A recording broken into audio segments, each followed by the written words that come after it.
নমস্কাৰ বন্ধু বান্ধৱীসকল, আজি হৈছে 5 অক্টোবৰ। আজিৰ লগতে ভাৰতবৰ্ষৰ বিভিন্ন প্ৰান্তৰ পৰা খবৰসমূহ চাই থকাৰ বাবে ধন্যবাদ। আপুনি যদি আমাৰ এইটো চেনেলত নতুন হয়, চেনেলটো ছাবস্ক্ৰাইব কৰি ভিডিঅ'টোত এটা লাইক কৰি দিব। আজি PM কিষাণক লৈ ডাঙৰ খবৰ। লাখ লাখ PM কিষাণৰ কৃষকে লাভ কৰিব 2000কৈ টকা। আজি 12টাৰ পিছত লাভ কৰিব 2000কৈ টকা। PM কিষাণ ধনক লৈ ডাঙৰ খবৰ। PM কিষাণ লৈ জৰুৰী নিৰ্দেশনা জাৰি কৰিছে চৰকাৰে। এবাৰ বহু কৃষকে PM কিষাণৰ ধন নাপাব। PM কিষাণৰ ধন পাবলৈ কৰিব লাগিব কেইবাটাও কাম। এবাৰ ধন লাভৰ পৰা বঞ্চিত হ'ব 7 প্ৰকাৰৰ কৃষক। কোন কোন কৃষকে লাভ নকৰিব PM কিষাণৰ ধন? এটা পৰিয়ালৰ এজন ব্যক্তিহে পাব আঁচনিৰ সুবিধা। PM কিষাণৰ ধন পাবলৈ হ'লে নিজৰ খেতি মাটি থাকিব লাগিব। আনৰ মাটিত খেতি কৰা লোকে নাপাব আঁচনিৰ সুবিধা। PM কিষাণৰ ধন লাভ কৰিবলৈ হ'লে KYC বাধ্যতামূলক। KYC আৰু ভূমি পৰীক্ষণ নকৰাসকলে নাপাব PM কিষাণৰ ধন। চৰকাৰী চাকৰিয়ালৰ পৰিয়ালৰ লোকে নাপাব PM কিষাণৰ ধন। PM কিষাণৰ ধনক লৈ ডাঙৰ খবৰ। হয় বন্ধু বান্ধৱীসকল, আজি 12টাৰ পিছত লাভ কৰিব PM কিষাণৰ 2000কৈ টকা।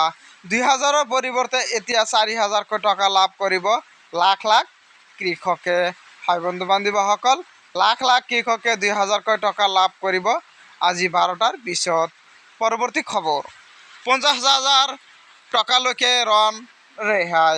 মাইক্ৰ' ফাইনেন্স ঋণী মহিলাই বৃহৎ ঘোষণা মুখ্যমন্ত্ৰী ডক্টৰ হিমন্ত বিশ্ব শৰ্মাৰ। হয় বন্ধু বান্ধৱীসকল, লাখ লাখ মাইক্ৰ' ফাইনেন্স ঋণী মহিলাই বৃহৎ ঘোষণা জাৰি কৰিছে অসম চৰকাৰে। মাইক্ৰ' ফাইনেন্স ঋণী মহিলাই হিমন্ত বিশ্ব শৰ্মাৰ বৃহৎ ঘোষণা।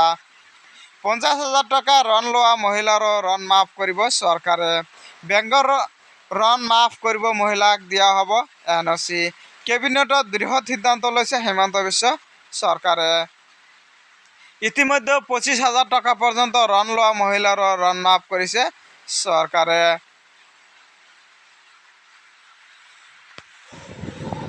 হয় বন্ধু বান্ধৱীসকল, ইতিমধ্যে যিসকলে 25,000কৈ টকা ঋণ লৈছিলে সেইসকলে ঋণ মাফ কৰি দিছে অসম চৰকাৰে। মাইক্ৰ' ফাইনেন্স ঋণী মহিলালৈ হিমন্ত বিশ্ব শৰ্মা ছাৰৰ বৃহৎ ঘোষণা জাৰি কৰিছে। পৰৱৰ্তী খবৰ, ৰাস্তা বন্ধ কৰি পূজা পাতিলে পূজাৰ প্ৰতিমা লৈ আহিব আৰক্ষীয়ে। হয় বন্ধু বান্ধৱীসকল, ৰাস্তাত কোনো ধৰণৰ উদ্ভণ্ডালি কৰিব নোৱাৰিব। উদ্ভণ্ডালি কৰিলে প্ৰতিমা লৈ আহিব আৰক্ষীয়ে। দুৰ্গা পূজাৰ লৈ কঠোৰ আৰক্ষী। ৰাস্তা বন্ধ কৰি পূজা পাতিলে পূজাৰ প্ৰতিমা লৈ আহিব আৰক্ষীয়ে। ৰাগিয়াল বস্তু সেৱন কৰি ৰাজপথত উদ্ভণ্ডালি সহ্য কৰা নহ'ব। বিসৰ্জনৰ নামতো কোনো উদ্ভণ্ডালি সহ্য কৰা নহ'ব। আৰক্ষী প্ৰশাসনৰ পৰা অনুমতি লৈহে পূজা পাতিব পাৰিব। বেলেগক অসুবিধা দি পূজা পালন কৰিব নোৱাৰিব পূজা কমিটিয়ে। পুৱা 6 বজাৰ পৰা সন্ধিয়া 6 বজালৈকে মাইক শব্দ 55 ডিভিজন হ'ব লাগিব।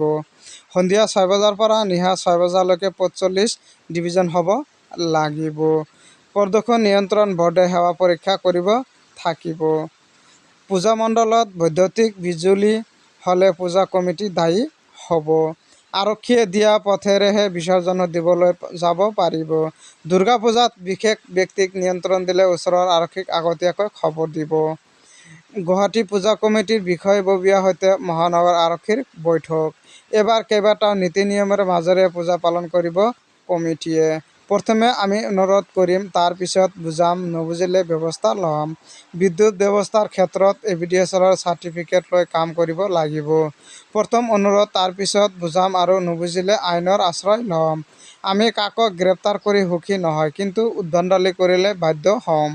আৰক্ষীৰ বেয়া পালেও আপোনালোকে একো কৰিব নালাগে। আৰক্ষীৰ বেয়া পালেও আপোনালোকে একো কৰিব নোৱাৰে।